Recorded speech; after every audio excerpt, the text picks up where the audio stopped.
Bölümün önemli noktaları. Hayal gücü, mutlak gücün atölyesidir. Neyi arzularsanız, hayal ederseniz ve inanırsanız, bilinçaltı zihniniz onu gerçekleştirmenin bir yolunu bulur. Zenginliği kendinize çekmek için aşağıdaki 4 adımı uygulayın. 1. Arzu ettiğiniz şeyi hayal edin. 2. Arzu ettiğiniz şeye heyecan dolu beklenti ya da inanç gibi olumlu bir duygu katın. 3. Arzuladığınız kişi olma, arzuladığınız şeye yapma ve buna sahip olma duygusunu temsil eden bir ifade bulun. 4. Gevşeyin ve arzuladığınız kişi olma, arzuladığınız şeye yapma ve buna sahip olma duygusuyla ilişkilendirdiğiniz ifadeyi tekrarlayın.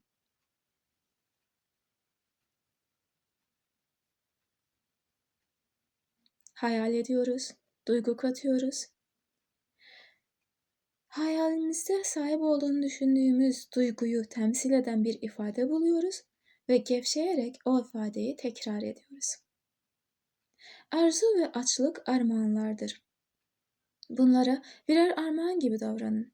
Arzu, tatmin hissi yaşamanın ilk adımıdır. Arzuladığınız şey ne olursa olsun bunu elde ettiğinize, edeceğinize dair inancınız varsa size verilecektir. İlahi varlık kendinden ben diye söz eder. Ben dediğinizde içinizdeki ilahi varlığı teyit eder ve arzu ettiğiniz kişi olmayı, arzu ettiğiniz şeyi yapmayı ve buna sahip olmayı talep etmek için yaratıcı gücünüzü kullanırsınız. Kaynağın her yerde olduğunu kabul edin ve asla başkalarının olduğu hali ya da sahip olduklarını kıskanmayın. Kaynak herkes için fazlasıyla yeterlidir. Zenginlik yaratılabilir. Arzunu talep etmek başkaları için daha az kaynak olacağı anlamına gelmez. Geçmişe dair pişmanlık ya da suçluluk hissetmeden ya da onu düşündüğünüz takdirde gerçekleşebilecek gelecekteki olaylardan korkmadan şimdiki anda yaşayın. Parayla dostane bir ilişki kurun.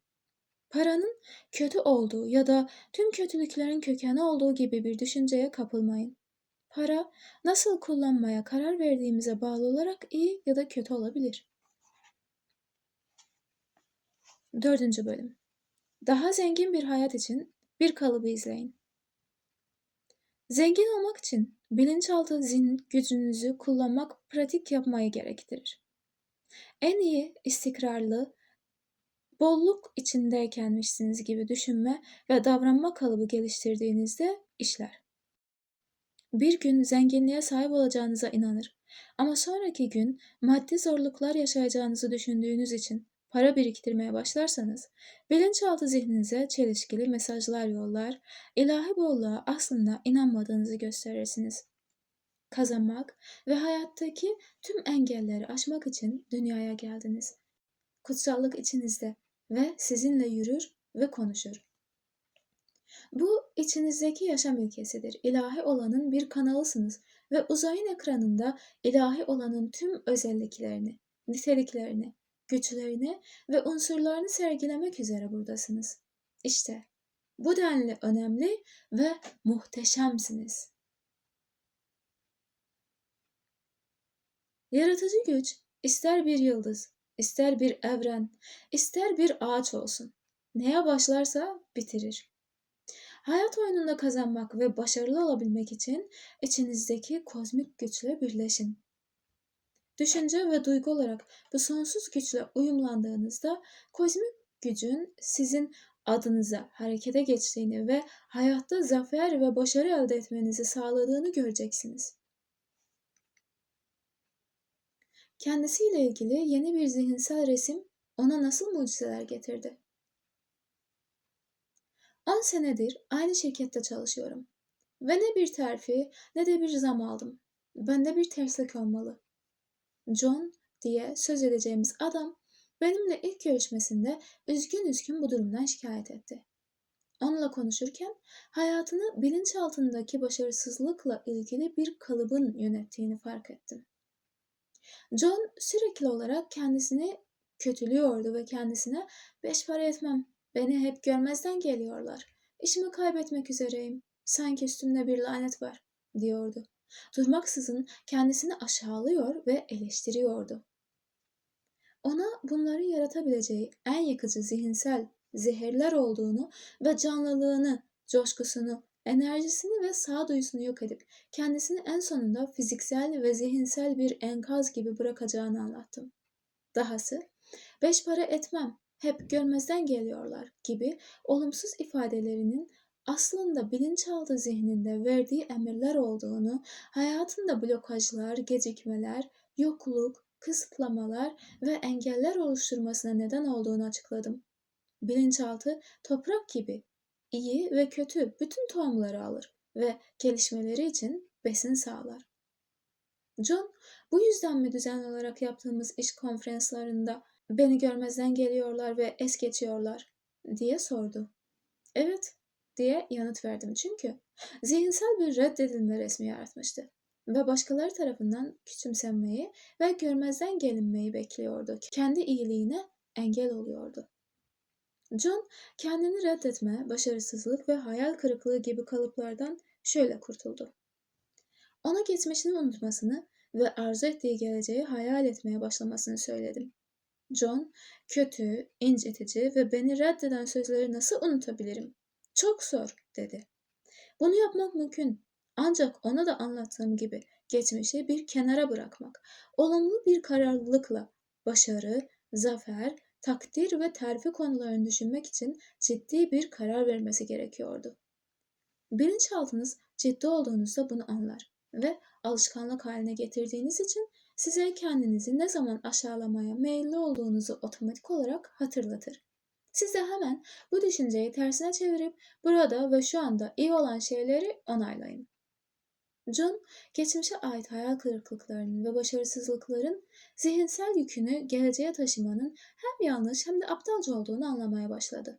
Bu tıpkı bütün gün omuzlarınızda sizi yoran ve tüketen ağır bir demir çubuk taşımak gibidir.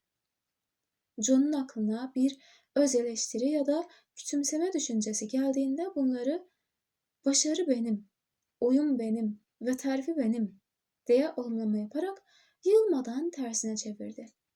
Bir süre sonra olumsuz düşünce kalıbının yerini yapıcı düşünce kalıbı aldı.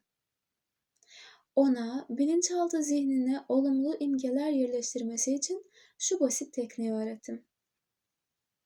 John, aldığı terfi için eşinin onu kutladığını, mutlulukla ve coşkuyla ona sarıldığını, hayal etme sanatını resmetmeyi uygulamaya başlayacaktı. Bu zihinsel resmi dikkatini yoğunlaştırarak, bedenini gevşeterek ve zihninin merceğini karşısına çevirerek son derece canlı ve gerçekçi bir hale getirdi. Zihninde onunla şöyle sohbet ediyordu. Canım, bugün harika bir terfi aldım. Patronum bana övgüler yağdırdı ve maaşım senelik 10.000 dolar artacak. Harika bir haber değil mi? Sonra onun yanıtını hayal ediyor, ses tonunu duyuyor, gülümsemesini ve el kol hareketlerini gözlerinin önüne getiriyordu. Tüm bunlar zihninde gerçekleşti. Zamanla bu zihinsel film bir tür ozmotik basınçla bilinçten bilinçaltı zihnine geçti. Birkaç hafta sonra John beni görmeye geldi ve size kesinlikle anlatmak istedim. Beni bölge müdürü yaptılar. O zihinsel film işe yaradı, dedi. Zihninin nasıl çalıştığını öğrenen John, alışagelmiş düşünme kalıbının ve zihinsel filminin bilinçaltı zihninin katmanlarına nüfuz ettiğini ve bilinçaltı zihninin o çok arzu ettiği her şeyi kendisine çekmesi için aktif hale getirdiğini anlamaya başladı. En iyisinin olacağına dair neşeli bir beklenti içinde olup bununla yaşadığınızda aradığınız güzellikleri bulursunuz. John onur, onay, terfi ve bir maaş zamı alacağına kalben inandı. Tüm bunların onun için gerçekleştirildiğine inandı. John bugün farklı ve mutlu bir adam. Enerji ve coşku dolu. Gözlerinde bir parıltı ve sesinde kendine güven ve dengeyi yansıtan yeni bir duygusal ifade var.